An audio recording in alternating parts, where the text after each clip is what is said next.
नमस्कार, म पवित्रा परियार। कार्यक्रम लुम्बिनी प्रदेश डायरीको 44औं अङ्कमा यहाँलाई हार्दिक स्वागत छ।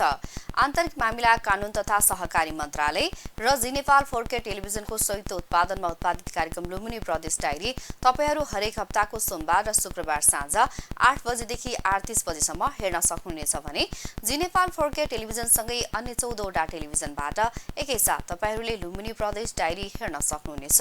लुम्बिनी प्रदेश डायरी कार्यक्रममा विशेष गरेर लुम्बिनी प्रदेश सरकारले गरेको विकास निर्माण लगायतका काम, लुम्बिनी प्रदेशले प्राथमिकतामा राखेका योजना, लुम्बिनी प्रदेश सरकारले निर्माण गरेका नीतिगत व्यवस्था, शिक्षा, स्वास्थ्य, कृषि, विकास, सुशासनसँगै जनताहरूको अपेक्षा लगायतका सवालहरूमा केन्द्रित रहेर हामीहरू कार्यक्रममा कुराकानी गर्नेछौँ। आउनुहोस् आजको कार्यक्रम लुम्बिनी प्रदेश डायरीको सुरुवात गरौँ विषयवस्तुहरूबाट।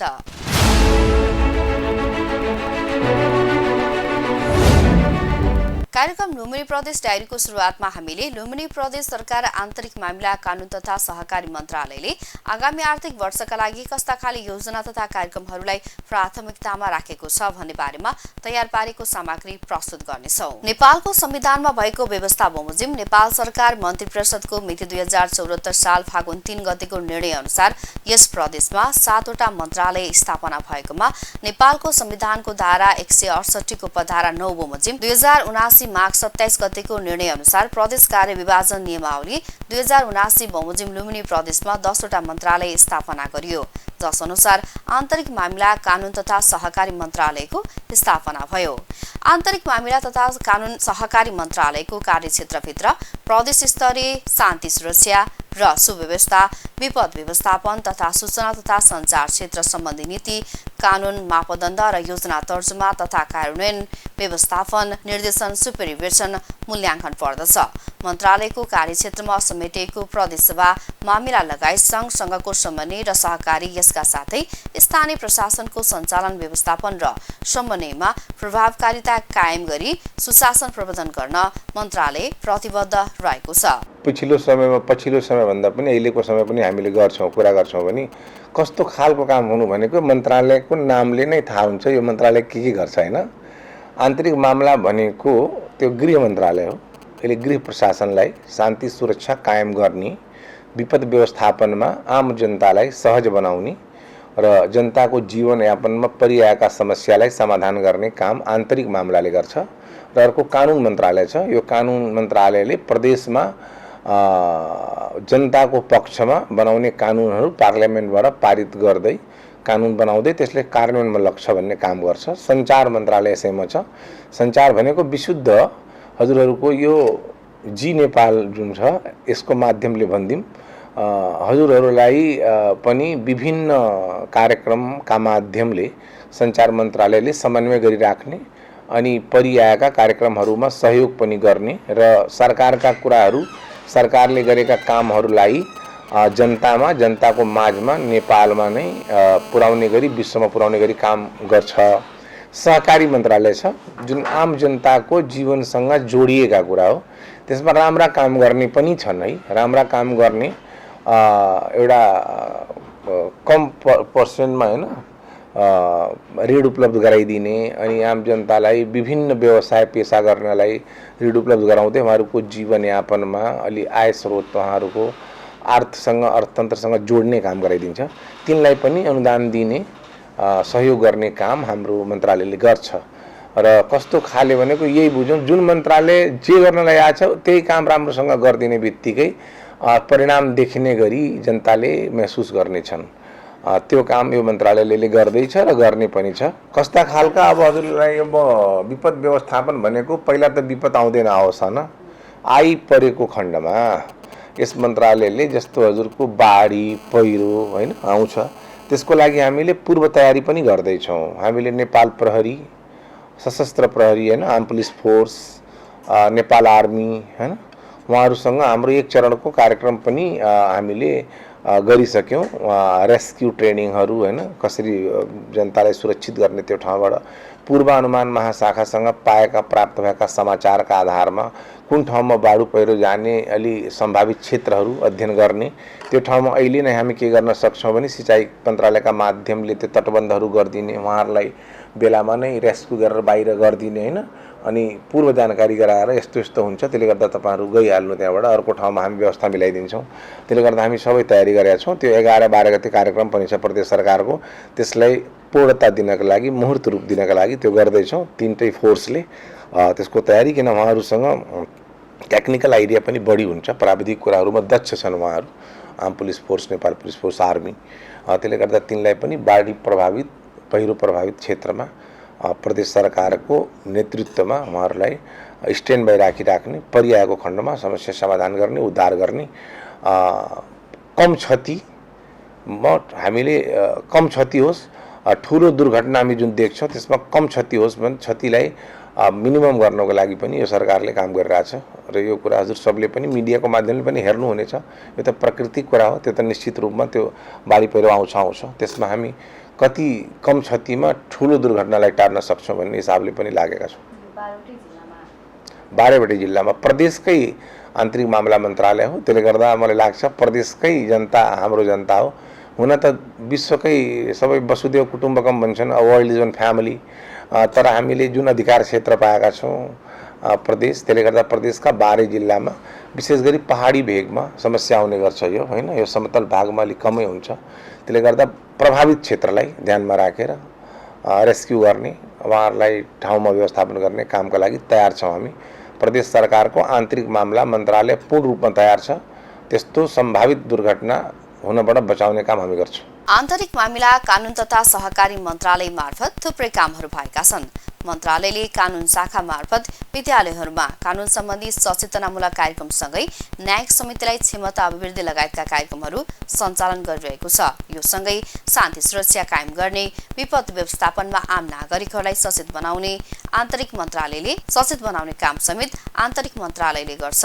यो सँगै कानुन मन्त्रालयले प्रदेशमा जनताहरूको पक्षमा पार्लियामेन्टबाट पासदेखि लिएर कानुन गर्ने लगायतका कामहरू गर्छ। प्रदेशमा शान्ति सुरक्षा लगायतका कामहरू समेत गर्ने गरेको बताउनुहुन्छ आन्तरिक मामिला, कानुन तथा सहकारी मन्त्रालयका माननीय मन्त्री सन्तोष कुमार पाण्डेय। एकदम ठिक छ। यो समतल भूभागमा, तराई क्षेत्रमा, मधेस क्षेत्रमा यो ठाउँमा रेस्क्यु गर्न हामीले धेरै कठिन पनि हुँदैन, किनकि जति कठिन हामीले पहाडी क्षेत्रमा हुन्छ भूभागमा त्यति कठिन पनि हुँदैन। त्यसले गर्दा हामीले प्री इन्फर्मेसन होइन, जागरण अभियान चलाउने काम पनि स्थानीय पालिकाहरूसँग समन्वय गरेर, तिनीसँग त अब वडासम्म पनि छन्, वडाका सदस्य छन्, त्यो लेभलमा पनि हामीले मन्त्रालयको समन्वय गरेर उहाँहरूलाई पनि यो कुराका ट्रेनिङहरू दिइराख्ने, अनि उहाँहरूले त्यो चेतना अभियान, सचेतना अभियान पनि चलाउनु, जागरण अभियान चलाउनु भन्ने हिसाबले पनि कुरा गरेका छौँ।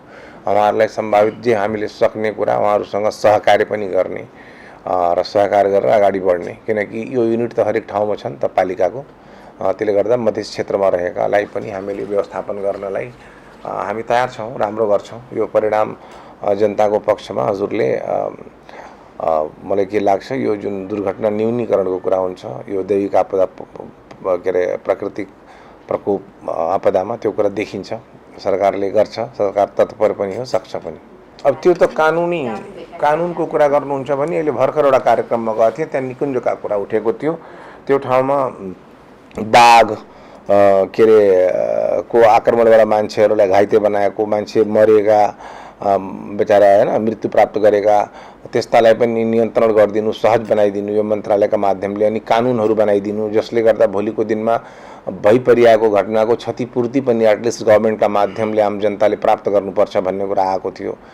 यस्ता यस्ता कानुनहरू कस्तो छ, प्रदेशको निर्माण अहिले भर्खर हजुर सबले थाहा पाउनुभयो, पहिलो चुनाव नै 74मा भयो हो। त्यसले गर्दा यो पहिलो प्र्याक्टिस हो। केन्द्रका कानुनहरू बन्दै गए, बनाउँदै गए, सुधार्दै गए, अब स्थानीय पालिकाहरू आए, त्यसले गर्दा पहिलो पटकको प्र्याक्टिसमा प्रदेश सरकार आएको हो। केन्द्र सरकारको दृष्टि आम जनता, कन्टार ठाउँ अनि अविकसित ठाउँसम्म केन्द्र सरकारको दृष्टि नपुगेर मात्रै प्रदेश सभाको स्थापना भएको हो आम जनताको आन्दोलनको माध्यमले। त्यसले गर्दा आम जनताका समस्याहरू कानुनी रूपमा लिपिबद्ध गर्दै त्यो कानुनको लाभ पाउने गरी, न्याय पाउने गरी कानुन निर्माणको काम हामी थालनी गरेका छौँ। विगतमा पनि 74को निर्वाचनमा पनि निर्वाचित भएर आएको थिएँ, त्यति बेला पनि हामीले धेरै काम गरेका थियौँ।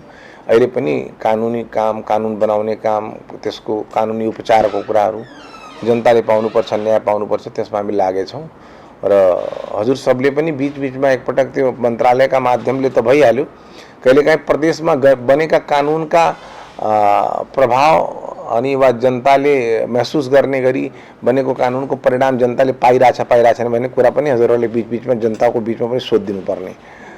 किन विभिन्न मन्त्रालयको कानुन बनाइदिने त्यही मन्त्रालय हो, त्यसले गर्दा हामीले त्यो काम गर्दै पनि छौँ र त्यसलाई हामीले इम्प्लिमेन्टेसनमा अलिक छिटो नै ल्याउँछौँ अनि यो कुरा देखिन्छ।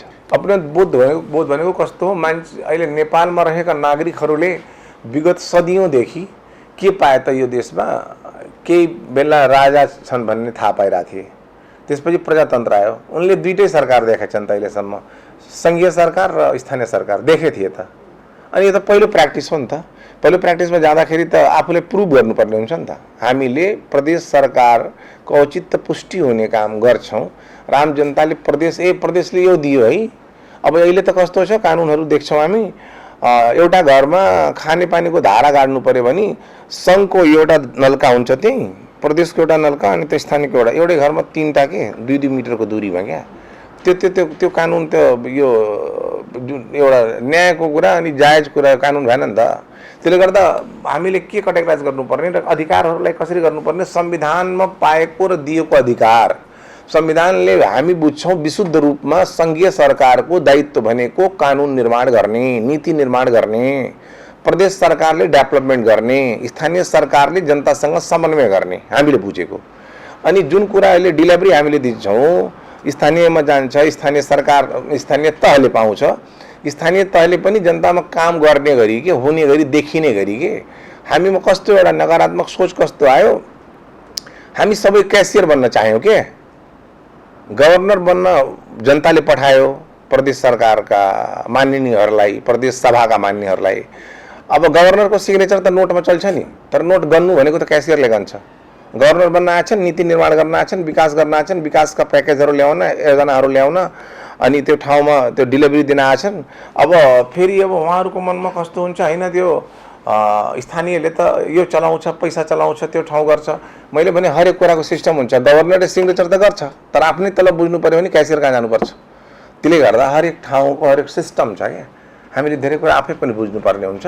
हामीले प्रदेश सरकारको औचित्य पुष्टि हुने गरी कामका नीति प्रदेश सरकारले तय गर्दैछ र यो कुराको परिणाम मैले भनिसकेँ, परिणाम देख्नुपर्ने, जनताले त परिणाम खोजा हुन्छ नि त। र नेपाल एउटा यस्तो देश देखेँ मैले, युरोप अमेरिकामा जानुहुन्छ भने जनताले त्यहाँ ककस कार्यक्रम अनि त्यो सार्वजनिक सुनवाई कार्यक्रममा त्यहाँ सोध्छ त्यहाँका मेम्बर अफ पार्लियामेन्टसँग या त्यहाँका सीएम, त्यहाँका प्रेसिडेन्टको इलेक्सनमा आउने 50 वर्षमा अमेरिकालाई कहाँ लैजानुहुन्छ, तपाईँको नीति के, अनि विगतमा उनले गरेका प्रिभियस कामहरूका परिणाम के, त्यो हिसाबले मत हाल्छ। नेपालमा त प्रयास मात्रै गरिदियोस् नेताले भोट आइहाल्छ, प्रयास मात्रमा मत पाउने नेपाल, मत दिने यहाँका जनता, अनि परिणाम देखेपछि मत दिने भनेको युरोप अमेरिका डेभलप कन्ट्रीहरू। त्यसले गर्दा हामीले के बुझेको छौँ अहिलेसम्म त यहाँका जनता त साँच्चैको धेरै इमान्दार के भोट दिउँ भन्ने, तर हामी नेतृत्व तहमा। प्रदेश सरकारले 2 लाख युवाहरूलाई रोजगार दिने योजना बनाएको छ। स्थानीय उत्पादनहरूलाई बजारीकरण गर्ने, अर्थतन्त्रसँग जनतालाई सिधा जोड्ने काम लुम्बिनी प्रदेश सरकारले गर्दैछ। जुन जिल्लामा जे उत्पादन हुन्छ त्यसलाई त्यही नै प्रबन्धन गर्ने योजना प्रदेश सरकारको रहेको बताउनुहुन्छ पुनः माननीय मन्त्री सन्तोष कुमार पाण्डेय। रहेका व्यक्तिहरू इमानदारीका साथमा आम जनताका समस्या समाधान हुने गरी, आम जनताका साना साना समस्यालाई राज्यसँग जोडेर गम्भीरताका रूपमा सुनेर अनि त्यसलाई समाधानका तर्फ लाग्नुपर्ने कानुनहरू बन्नुपर्छ भन्ने हाम्रो तर्क हो र हामीले त्यो काम गर्छौँ पनि। र प्रदेशको कुरा गर्नुहुन्छ भने सब एकअर्का यता कम्पिटिसन हो नि त। अब ठिक छ, 3टा तह त भयो नि यहाँ, सेन्ट्रल गभर्मेन्ट, स्टेट गभर्मेन्ट र लोकल, हैन। त्यसले गर्दा अब त कम्पिटिसन हो नि त, काम गर्न सक्ने कम्पिटिसन। तर कम्पिटिसनमा फेरि एउटै रेसमा 3टै भाग्ने होइन, त्यो जुन दायित्व दिएछ त्यो रेसमा भाग्ने हो, हैन। एउटै रेसमा रनिङ गर्न थाले सबै रनिङ गर्ने होइन कि, कोही योगा पनि गर्न पर्यो, कोही मान्छेले वज्रासन पनि गर्न पर्यो भन्ने मेरो तर्क हो क्या। त्यही हिसाबले पनि प्रदेश सरकारको प्र्याक्टिसमा जुन आएछ यो कुरा जनताले बिस्तारै फिल गर्दै जान्छ। हामी कस्तो गर्छौँ, त्यो नाउ देन नेभर क्या, अहिले होइन त कहिले होइन, अहिले भर्खर हुनुपर्छ भन्छौँ क्या। त्यसले गर्दा कहिलेकाहीँ त्यो कुनै पनि जुन काम हामीले नीति बनाएको छ त्यसको डेलिभरी दिन it takes time. Some time हैन। अनि हामीले त्यो जज गर्न तुरन्तै जान्छौँ, वेट गर्न चाहदैनौँ, थोरै वेट गर्नुपर्छ। यो कुरा देखिन्छ। अहिले नै हामीले रेस्क्युको कुरा गऱ्यौँ, जो नाम दैविक आपदा, दैविक प्रकोप, प्राकृतिक प्रकोप हुन्छ, त्यसमा स्टेट गभर्मेन्टले ल्यायो त, नेतृत्व ल्यायो, गर्छ पनि, समन्वय पनि गर्छ, स्थानीय निकायसँग पनि गर्छ। यो कुरामा त विशुद्ध रूपले स्टेट गभर्मेन्ट त कसरी प्रुभ भयो? कोरोना महामारी सुन्नुभयो, देख्नुभयो, भोग्यौँ। कोरोना महामारीमा जिल्ला अस्पतालहरू प्रदेश सरकारका मातहतमा रहेर काम गरे र सरकारी अस्पतालहरूले दिएका डिलिभरीहरू त्यो प्राइभेटले सकेनन्। उनी त जब होल्डर थिए त्यति बेला, उनी सके त। उनका नर्मल एउटा गेटमा बस्ने मान्छे पनि सरकारी अस्पतालका, उनी पनि अक्सिजन खोल्ने र यो अक्सिजन लगाउन सक्न सिके कि त्यति बेला। त्यो प्रत्यक्ष म छु। त्यति बेला म भौतिक पूर्वाधार मन्त्री हो प्रदेश सरकारको। त्यति बेला मैले आफै पनि डिलिभरी दिए हो त। जनताहरूलाई प्रत्यक्ष रूपमा भारत समेत गएर उहाँहरूलाई रेस्क्यु गरेर नेपालसम्म ल्याएको। जब मान्छे घरबाट निस्किरहेको थिएन त्यति बेला इन्डिया पुग्या हो, नतनवाको ठाउँमा पुग्या हो। अनि त्यो ठाउँमा नेपालीहरू जुन फसिरहेको थियो तिनलाई ल्याउने काम गरे हो। त्यसले गर्दा त्यति बेला प्रदेश सरकारको औचित्य पुष्टि भयो नि त। सेन्ट्रल गभर्मेन्ट त खोइ देख्या हो। त्यो टेलिभिजनमा ठ्याक्कै देखिने अनि त्यहाँबाट त्यो प्रवचनहरू दिने,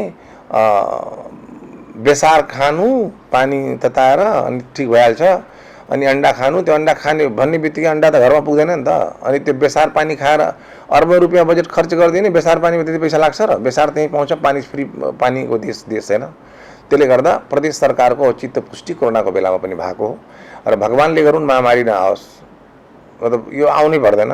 तर परिआएको खण्डमा स्टेट गभर्मेन्टले पहिलो फ्रन्टमा गएर फ्रन्ट स्टेपमा नै काम गर्छ र देखाउँछ।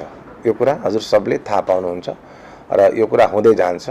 जे कुरा हामीले सुन्छौँ देख्छौँ त्यसैको कुरा गर्छौँ नि त। अब पहिला नयाँ देखेपछि त नयाँ कुरा त अनुभूति गर्न थोरै टाइम लाग्छ नि त, हैन? त्यसले गर्दा यो कुरामा विश्वस्त हुनुहोस्, सकारात्मक सोचका साथ अगाडि बढौँ। प्रदेश सरकार आउने दिनमा अझै बलियो हुँदै जान्छ। केन्द्रीकृत मानसिकता जुन राष्ट्रका नेतृत्व गर्ने नेताहरूमा भए, त्यसले गर्दा यसको अधिकार प्रत्यार्जन गर्न चाहेनन् के, डिसेन्ट्रलाइजेसन के, विकेन्द्रीकरणको सिद्धान्तलाई लागू गर्न उहाँहरू पछाडि पर्नुभयो। उहाँहरूलाई त अब हामीले नै गरेको, हामीले नै पाएको, हामीले गरेको यो किन दिनु भन्ने कुरा के। संविधानमा उल्लेख भएको अधिकार त हामीले, अब यो आन्तरिक मामला मन्त्रालय हो, प्रदेश प्रहरीको कुरा छ, अनि यो प्रदेशमा रहेका arm police force, Nepal police force, आर्मीका केही भाग जसले यहीँ स्टेटको लागि बनेको छ, त्यो त हाम्रै मातहतमा काम गर्ने कुरा छ नि त। उनलाई त अस्तिसम्म पश्चिमाञ्चलको डिआइजी, अस्तिसम्म सुदूरको डिआइजी भन्थे नि त। अहिले प्रहरी प्रदेश प्रमुख भनेको छ, प्रदेश प्रहरी प्रमुख भनेको छ। भनेको तपाईँले प्रदेशसँग जोडिनु भएको, प्रदेशको मातहतमा रहेर काम गर्नुहोस्, यो प्र्याक्टिसमा आउनुहोस् भने हो नि त। त्यसले गर्दा यो अधिकारहरू हामी ल्याएर यसलाई कार्यान्वयन छिटो नै गर्दैछौँ र यो कुराका परिणाम हजुर सबले कुनै दिन एजी नेपाल टेलिभिजनका माध्यमले देखाउनुहुनेछ है। के भनेको प्रदेश सरकारले नर्मली एउटा कुरा के गरे हो, यस प्रदेश सरकारले 2 लाख युवाहरूलाई रोजगारी दिने कुरा गरेको छ। त्यो कसरी गरेको छ त? स्थानीय उत्पादनहरूलाई ब्रान्डिङ गर्ने, बजारीकरण गर्ने र अर्थतन्त्रसँग आम जनतालाई सिधा जोड्ने काम यो प्रदेश सरकारले गर्ने काम गरेको छ। जुन जिल्लामा जे चिजको प्रोडक्सन छ, जे कुरा प्रोडक्सन हुन्छ, त्यसलाई सम्वर्धन गर्ने काम प्रदेश सरकारले गरे हो। अनि यो कुरा हजुरले अहिले जुन बजेट आउँदैछ त्यसमा प्रत्यक्ष रूपमा देख्न सक्नुहुन्छ। जुन ठाउँमा त्यो तोरी फलेको छ, त्यो तोरीकै कुरालाई हामीले बजारीकरण गर्ने र बजार व्यवस्थापन प्रवर्धन गर्ने, मूल्य मतलब तोक्ने काम पनि गर्छ। जुन ठाउँमा जे भइरहेको छ त्यो काम गर्ने, कपास कहाँ भइरहेको छ त्यो काम त्यो हिसाबले गर्ने। त्यसले गर्दा हामी के गरेछौँ, जिल्ला वाइज नै फलानु ठाउँमा यो हुन्छ, यो ठाउँमा हुन्छ, त्यसले त्यहीँ गरौँ भन्ने कुरा। अहिले यसमा पनि देख्नुभयो, के अरे त्यो स्थानीयले प्रोडक्सन गरेका, उत्पादन गरेका मदिराहरूलाई त्यो नियमन गर्न नसकेर पनि कुरा बिग्रेछ नि त। बिग्न त बिकेको छ नि, खानाले त खाएछन् नि, मान्छे पनि सुन्दाखेरि कहिलेकाहीँ त्यो विषालु घर मान्छे मरेको छ नि। त्यसले गर्दा त्यसरी प्रवर्धन र नियमन गरेपछि त स्थानीय त्यो प्रोडक्सनलाई, उत्पादनलाई हामीले बजारीकरण गऱ्यो भने त त्यो पनि एउटा राम्रो उसमा हुन्छ नि। आखिरमा हामीले इम्पोर्ट गरेकै छौँ, यहाँ प्रयोग भएकै छ, त्यो प्रयोगभन्दा पनि स्थानीय उत्पादनलाई हामीले ठाउँ दिउँ। त्यसले गर्दा रोजगारी पनि सिर्जना हुन्छ, आय स्रोत पनि हुन्छ। आम जनताका हरेक परिवारमा हामीले अर्थतन्त्रसँग सिधा जोड्ने काम पनि गरिदिन्छौँ भन्ने हामीले लाग्यो हो। र अर्को सरकारले पर्यटनका लागि काम गर्दैछौँ। हामीले पर्यटनका लागि उर्वरा भूमि भएको लुम्बिनी प्रदेश, जसका हामी मैले भन्छु भारतले अर्को नैनीताल बनाउन सक्छ, अर्को सिक्किम बनाउन सक्छ, अर्को जम्मू कश्मीर बनाउन सक्छ, तर भारतले या कुनै देशले अर्को लुम्बिनी बनाउन सक्छ। जनताहरूले विकासको थुप्रै आश प्रदेश सरकारप्रति राखेका छन्। लुम्बिनी प्रदेश पर्यटकीय क्षेत्र भएकाले पनि यसको विकास गर्ने योजना लुम्बिनी प्रदेश सरकारले बनाएको बताउनुहुन्छ आन्तरिक मामिला कानुन तथा सहकारी मन्त्रालयका माननीय मन्त्री सन्तोष कुमार पाण्डे। सक्दैन, किन बुद्ध अब तुरन्तै फेरि अर्को जन्मिन गइरहेछन्। त्यसले गर्दा म के भन्छु, त्यो बुद्ध जन्मिएको ठाउँलाई व्यवस्थित गर्दै र पर्यटकहरूलाई बौद्धिस्टहरूलाई बढी सङ्ख्यामा नेपाल ल्याउनु र उहाँको बसाइलाई त्यो लम्ब्याउनु भनेको त्यो व्यवस्थापन गर्नु, होटल रेस्टुरेन्टहरूका ठाउँहरू र त्यो योगा गर्ने ठाउँहरू हैन, शान्तिको प्राप्ति न हो, पोजिटिभ भाइब्रेसन न हो लुम्बिनीबाट, त्यसको अनुभूति गराउने गरी जनताले मतलब यो आम जनताको सहयोग लिएर त्यहाँका स्थानीयको सरकारले त्यो नीति पनि ल्याएको छ, त्यो पनि गर्छ, लुम्बिनी गर्छ। अनि हजुरको नवलपरासी करामको उज्जैनी पनि गर्छ, देवदह पनि गर्छ, तिलहराकोट पनि, निगलियामा पनि गर्छ, गोटियामा पनि गर्छ, कुदान भन्ने ठाउँ छ त्यहाँ पनि गर्छ। त्यसले गर्दा त्यो कुरालाई हामीले बुद्ध सर्किटका रूपमा डेभलप गरेर अगाडि बढ्छौँ। यो कुरा अब कुरामा मात्र सीमित हुँदैन, यो कुरा अब कार्यान्वयनमा जान्छ, त्यो कुरा देख्नु होला। हजुरले भन्नुभयो यो प्रदेश सरकारले बनाएका बाटाहरू मत दिएर जिताएछ भन्नुभयो, सही हो। जनताले मत प्रदेश सरकारका मान्यलाई मात्रै दिए होइन, त्यो त सङ्घको मान्यले पनि दिया हो, स्थानीय वडा अध्यक्षलाई पनि दिया हो, मेयरलाई पनि दिया हो, तर आजकोसँग गरेछ प्रदेशसँग। किन लामो समयसम्म सङ्घीय र स्थानीय देख्दाखेरि त डेलिभरी भएन नि त, सर्भिस डेलिभरी दिन सकेन नि त। अब उनको आश भनेको अब कसैले गर्न सक्छ भने यो प्रदेश सरकारले गर्छ कि भन्ने आश गरे हो। त्यसले गर्दा उहाँहरूको सोच र उहाँहरूको आश गरेको कुरा एकदम ठिक हो। र प्रदेश सरकारले बाटा भन्ने कुरा गर्नुभयो, बाटो भनेको एकपटक बनाइदिएर अनि हजारौँ वर्षसम्म हामी अब बनाएमा 1000 वर्षसम्म बाटो बनाउनु पर्दैन भन्ने कल्पना गर्छौँ भने त्यो कुरा मात्रमा सीमित हुन्छ। यो निरन्तर डेभलपमेन्ट भनेको निरन्तर चल्ने प्रक्रिया हो, सुधारोन्मुख गर्ने, सुधारोन्मुख हुने काम हो। यो एकपटक बाटो बनायो 2 लाइनको, हजुरले 2 लाइन बाटो बनाउनु र त्यो ठाउँका जनताले 1, 2, 3 वर्षसम्म हाम्रो गाउँमा हो 2 लाइनको राम्रो बाटो बन्यो, तर त्यही अर्को एउटा समूह आउँछ, एउटा ग्रुप आउँछ, उसले भन्छ यिनले बुझ्दै बुझेनन् 4 लाइन बनाउनु पर्ने थियो क्या, 4 लाइन बनाएपछि 6 बन्छ।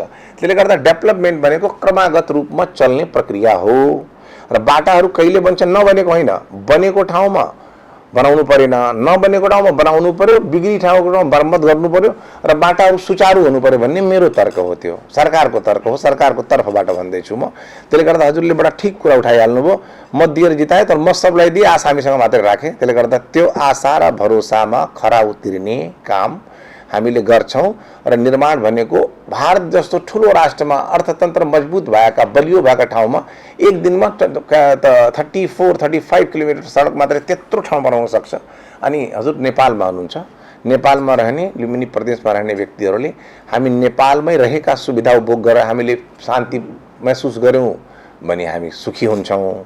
तर हामीसँग रहेको कुरा छोडेर 2 दिनको लागि युरोप जान्छौँ, आएपछि हामीले त्यो 2 महिनासम्म कुरा गर्छौँ, जहाँ बस्यो युरोपमा त यो छ, युरोपमा त छ नि त, युरोपमा हामी लुम्बिनीमा जे छ त्यसको उपयोग गरौँ र त्यसैका माध्यमले आर्थिक सम्पन्नता ल्याउँ। पर्यटकका माध्यमले लुम्बिनी ल्याएर डलर कसरी आउँछ भन्ने कुरा मैले एउटा आइडिया ल्याएको थिएँ योभन्दा पहिलाको गभर्मेन्टमा। मैले भनेको थिएँ अगर मान्छे मक्का मदिना गएर सम्मानित मुस्लिम समुदायका व्यक्तिहरू आबे जमजमका जल ल्याएर घरमा राख्न सक्छन् र केही पवित्र कार्य पर्दाखेरि उनको घरमा त्यसलाई छर्केर पवित्र महसुस गर्न सक्छन्। हिन्दू समुदायका मित्रहरू इलाहाबाद, अयोध्या अनि हरिद्वार गएर त्यो जल ल्याउँछन् र के अब आज त पूजा छ है, छर्कौँ यसलाई, छर्केपछि पवित्र महसुस गर्छन् भनी बौद्धिस्ट मित्रहरू जस्तो थाइल्यान्ड, जापान, चाइना होइन राष्ट्रहरू छन्, विभिन्न बौद्धिस्ट देशहरू, त्यो उनको लागि मैले भने लुम्बिनीमा अब जग्गाहरू बिघा कट्टा धुरमा बेच्नु पर्दैन, अब त्यहाँको माटो टाली टिप्परमा बेच्नु पर्दैन, त्यहाँको माटोहरू 1 ग्राम माटो, त्यो माटोलाई प्याकेजिङ गर्ने, त्यहाँ स्टेट गभर्मेन्टको होलोग्राम पनि हुन्छ र त्यसलाई अब जस्तो बुद्ध छापेको क्याप किन्छन्, टी सर्ट किन्छन्, बुद्धको मूर्ति किन्छन्, त्यस्तै त्यो देख्दाखेरि यो के हो, वाट इज दिस भनेपछि हाम्रै व्यवसायी मित्रहरूले भन्छन् this is the soil of the birth place of lord Buddha. How much $1? भगवान गौतम बुद्धको पवित्र जन्मस्थलीको पवित्र माटो।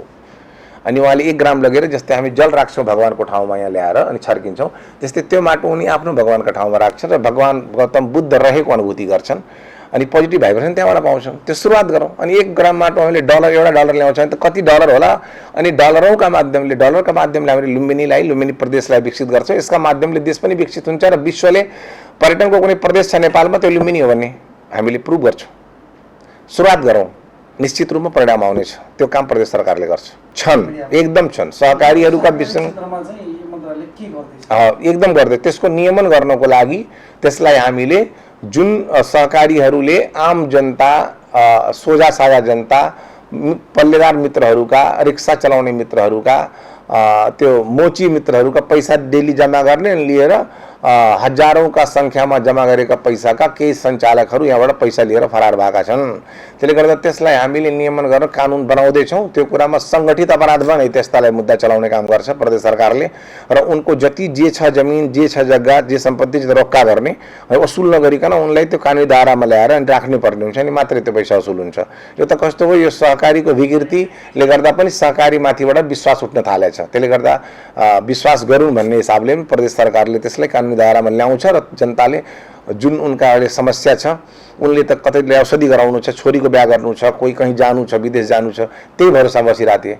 त्यसले गर्दा उनी त अहिले बेचारा पीडित छन्। त्यसले गर्दा तिनको पीडा समाधान गर्नको लागि प्रदेश सरकारले कानुन बनाउँछ र परिणाममा पनि परिणत हुन्छ। लुम्बिनी प्रदेश डायरी कार्यक्रममा विशेष गरेर लुम्बिनी प्रदेश सरकारले गरेको विकास निर्माण लगायतका काम, लुम्बिनी प्रदेशले प्राथमिकतामा राखेका योजना, लुम्बिनी प्रदेश सरकारले निर्माण गरेका नीतिगत व्यवस्था, शिक्षा, स्वास्थ्य, कृषि, विकास, सुशासन लगायतका बारेमा छलफल तथा कुराकानी गर्छौं। अब भने कार्यक्रममा पालो भएको छ प्रदेश गतिविधिको।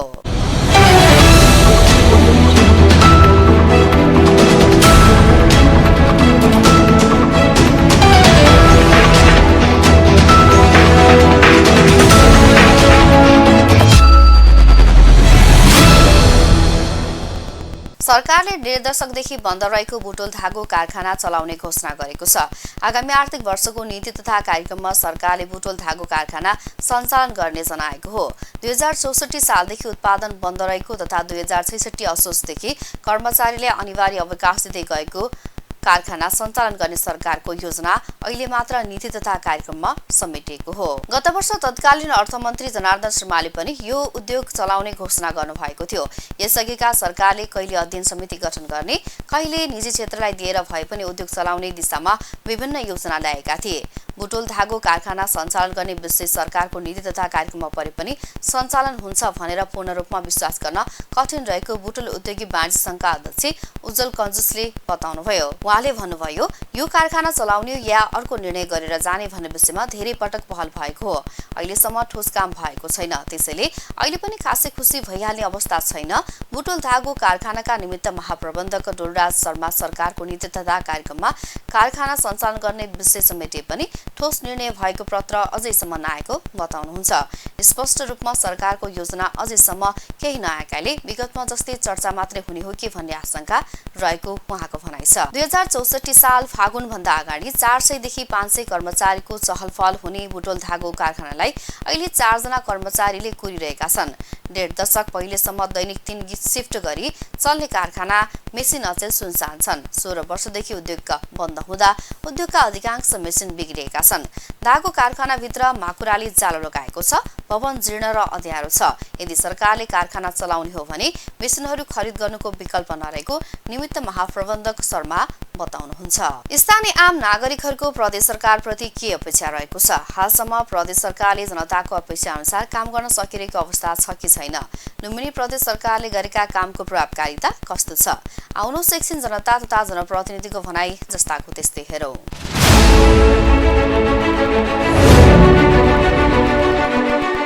के अरे उसमा एकछिन डेखुरीमा आयो, त्यही चाहिँ राम्रो भयो, हामीलाई सुविधा भयो नि त। हेर्नु चाहिँ धेरै नै होइन, हामीलाई टाढा जान पर्थ्यो त्यो चिज। के अरे अब बुटोल हुँदा हामीलाई धेरै घुम्नुभयो। त्यसले बुटोल हेर्नु चाहिँ हामी हिजो औषधि गर्न जाँदाखेरि हेर्नु चाहिँ बिहान हामी 7 बजी हिँड्ने मान्छे 4 बजी पुग्यो। हेर्नुहोस् त्यही त प्रदेशमा आएपछि झन् राम्रो भयो नि। त्यही दिन मैले त्यही नै भन्न चाहन्छु, त्यही नै राम्रो भयो।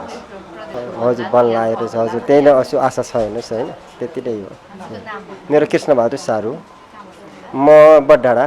कार्यक्रम लुम्बिनी प्रदेश डायरी हेरेर साथ दिनुभएकोमा तपाईहरूलाई धेरै धेरै धन्यवाद। कार्यक्रम लुम्बिनी प्रदेश डायरीको अर्को भागमा यस्तै सवाल लिएर तपाईहरूसँग छलफल तथा कुराकानी गर्न उपस्थित हुनेछौँ। त्यतिन्जेलसम्मको लागि कार्यक्रम प्रस्तुता म पवित्र परियार बिदा हुन्छु। नमस्कार।